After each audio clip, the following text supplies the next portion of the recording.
Baek Mi Ja happens to witness a scene where Gong Jin-taek and Gong Mari are shopping at a department store.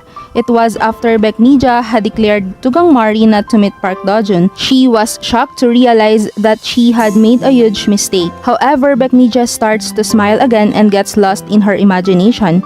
Now, if our Do-jun becomes the son-in-law of Chairman Gong Jin-taek, I can become rich, wear luxury clothes, continue gambling, and live a life of leisure and indulgence.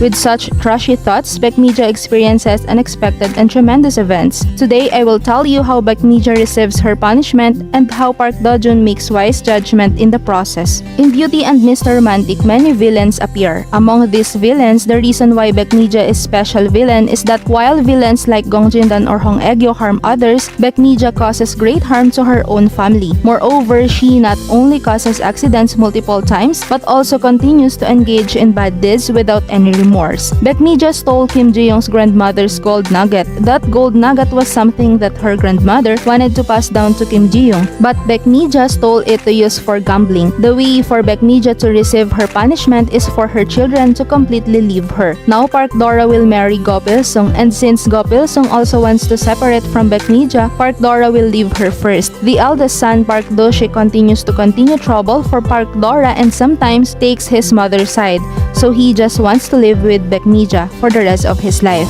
Next, let's talk about Park Do-jun, the topic of today's video. When Park Do-jun learns that his lover Gong Mari is in danger, he feels a surge of anxiety in his heart. Although he usually maintains a calm and rational personality, this time was different. The thought that his loved one's safety is being threatened made his mind go blank. He briefly got lost in his thoughts and soon made a decision. A firm determination to protect Gong Mari ignited in his heart. The next day, Gong Jin-taek, Gong Mari's father, called Park Do-jun into his house. Gong Jin-taek trusted Park Do-jun and had a high expectations for him as his daughter's boyfriend. The two sat facing each other in the living room and had a quiet conversation. Do-jun, it seems like Mari has been struggling a lot lately. You know it too, right? Park Do-jun nodded. Yes, Chairman. Gong Mari has been feeling very anxious lately. I'm trying my best to help her but it seems insufficient. Gong Jin-taek remained silent for a moment and then held Park Do-jun's hand. Please take care of my daughter. I feel at ease when you're around. But still, you must protect Mari. You know how precious she is, right? Park Do-jun was deeply moved by Gong Jin-taek's sincere words. Don't worry, Chairman. I will definitely protect Mari. I won't leave her alone no matter what happens. Gong Jin-taek nodded, seemingly relieved. Yes, I feel secure with you around. Once again, the villain Jin Sang-gu disguises himself as an accident to eliminate Gong Mari and her brother Go Pil Sung. The villain Gong Jin-dan and Hong Egyo also join in the plan. However, the villain's wicked plan is thwarted by the clever actions of Park Do-jun. Park Do-jun protects Gong Mari and the company and sends the villains to prison. Gong Mari expresses deep gratitude to Park Do-jun and Go Pil Sung for protecting her. Thank you so much, Do-jun. If it weren't for you, I don't know what would have happened. Park Do-jun smiles and holds Gong Mari's hands. As long as you're safe, that's enough. I only wish for your own happiness. However, there is still a heavy burden in Park Do-jun's heart. It is because of his relationship with his mother, Baek Mi Ja. He was happy to think about marrying Gong Mari, but at the same time, he was afraid that Baek Mi Ja would interfere with their happiness. A few days later, Park Do-jun visits his sister Park Dora to confide in her. Sister, I really want to marry Gong Mari, but I don't know how mom will react. You know how mom has been living all this time. I'm worried that Gong Mari will suffer because of mom. After listening to her brother's worries, Park Dora briefly gets lost in thought and then responds seriously. Do-jun, mom is someone we can't control. We can't let her ruin your life. Your happiness is the most important thing. Now you have to completely leave mom's side and live your own life. Park Do-jun gets deeply lost in thought after hearing Park Dora's words. Cutting off the relationship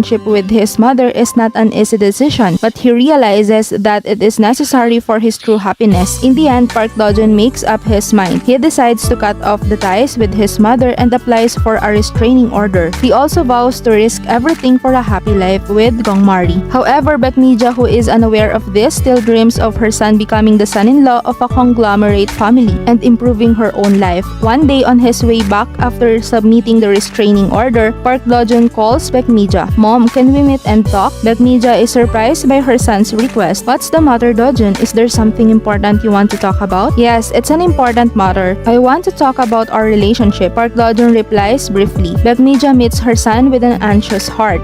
She prepares herself to hear her son's words, expecting that he will soon become the son-in-law of a conglomerate family and improve her own life. However, Park Dojun faces his mother with a determined expression. Mom, I don't think we can continue our relationship anymore. I have decided to completely cut off our ties and live my own life. Baek Mi Ja is shocked by his words. Dojun, what are you talking about? What are you saying now? Park Dojun calmly explains. Because of your greed and avarice, many people have suffered. Now I want to break free from that life. I want to live happily with the person I love without the ties to you. Baek Mi Ja is devastated, and her expectation of her son becoming the son-in-law of a conglomerate family and improving her own life are completely shattered. Dojun, please reconsider. I have sacrificed so much for you. Is it reasonable to leave me now? But Park Dojun's determination is firm. Mom, because of you, many people have been hurt. Now I want to break free from your shadow too. This is the best decision I have made. Baek Mi Ja falls into despair, and eventually her wrongdoings are exposed to everyone, leading to her facing the judgment of the law.